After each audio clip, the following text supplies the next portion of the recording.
Tools display, 2mm hex wrench. Remove the laser module protective cover screws and take off the protective cover.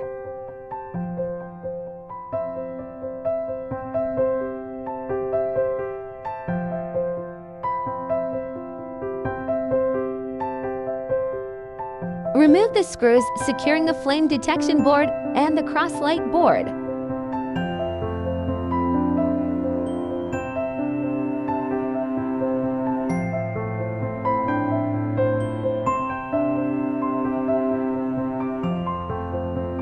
Disconnect the detection board cable. Reconnect the detection board cable. Install the sensor protective sheet.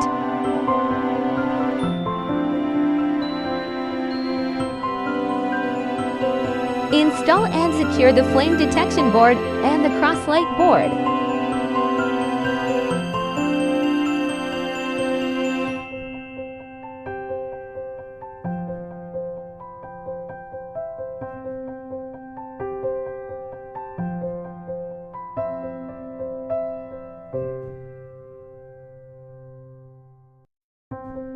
Install and secure the laser module protective cover.